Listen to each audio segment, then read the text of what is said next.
हिमाचल के बहुत कम लोग जानते होंगे, तस्वीरों में जो ये बुजुर्ग नजर आ रहे हैं इनका नाम है चंपई सोरेन।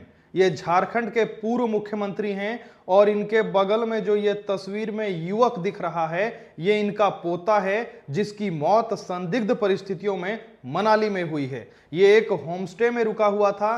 3 दोस्त 22 फरवरी को घूमने मनाली आते हैं, एक होमस्टे में रुकते हैं। 22 फरवरी से लेकर 24 फरवरी तक ये मनाली के कई जगहों पर घूमते हैं।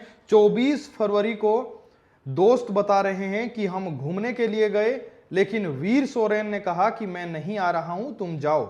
जब वो शाम को वापस लौटे तो देखा कि जो वीर सोरेन है वो सोया हुआ था। इन लोगों ने उसे जगाने की कोशिश की, लेकिन वीर सोरेन ने बस इतना कहा कि मेरे सर में बहुत तेज दर्द हो रही है।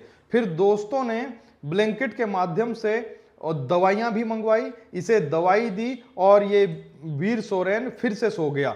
दोस्त बता रहे हैं कि आधी रात के बाद कुछ गिरने की आवाज आई।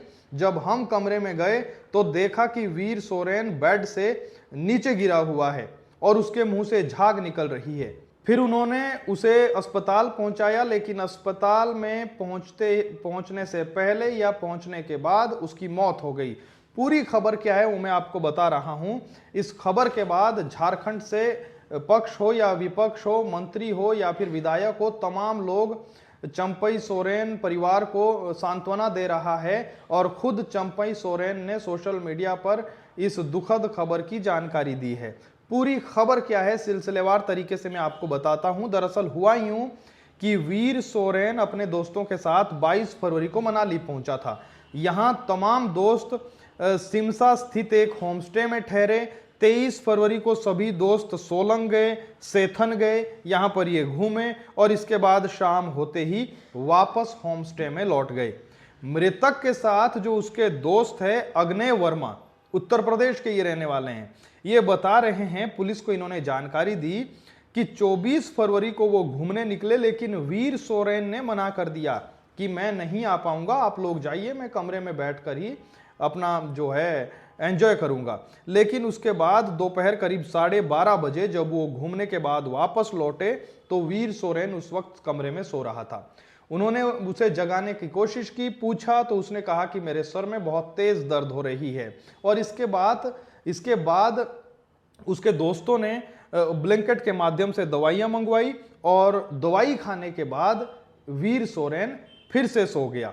दोस्त बता रहे हैं कि तकरीबन 2 बजे आवाज सुनाई दी हमें कुछ गिरने की। जब हम कमरे में पहुंचे, अंदर गए तो देखा कि वीर सोरेन बिस्तर से नीचे गिरा हुआ है। फिर उसके दोस्तों ने तुरंत उसे सिविल अस्पताल मनाली पहुंचाया। इतना तक बताया कि अस्पताल ले जाते वक्त उसके मुंह से झाग निकलने लगा था।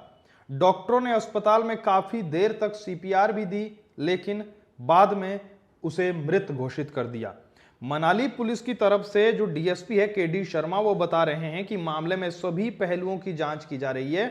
शव का पोस्टमार्टम करवाया जाएगा और रिपोर्ट आने के बाद मौत के सही कारणों का पता चल पाएगा और पोस्टमार्टम के बाद शव को जो है परिजनों को सौंपा जाएगा। उधर परिजन भी अब मनाली पहुंचना शुरू हो गए हैं। पोस्टमार्टम की रिपोर्ट आखिर ये कब तक आएगी, क्योंकि अक्सर हमने देखा है कुल्लू में जब ऐसी खबरें आई है संदिग्ध परिस्थितियों में, अगर आप आंकड़े उठाकर देखेंगे तो बीते कई सालों में संदिग्ध परिस्थितियों में कई लोगों की मौत हो गई। पिछली साल हमने एक खबर की थी, एक लड़की जो अपने दोस्तों के साथ घूमने गई थी, उसकी भी संदिग्ध परिस्थितियों में मौत हो गई और नदी किनारे उसका शव बरामद हुआ। और पोस्टमार्टम रिपोर्ट का इंतजार होते होते आज 1-1.5 साल हो गया है, लेकिन पोस्टमार्टम रिपोर्ट का जिक्र कहीं मीडिया में नजर नहीं आता है। ये बहुत ही दुखद समाचार है और मुझे अभी आप लोगों के माध्यम से ही पता चल रहा है। मैं चंपई सोरेन जी और उनके पूरे परिवार को इस लॉस के लिए सांत्वना देती हूँ और ईश्वर से यही प्रार्थना करती हूँ कि इतने दुख भरे भरे समाचार से परिवार बहुत ही आहत होगा। इस दुख को सहने की शक्ति ईश्वर उनको दे।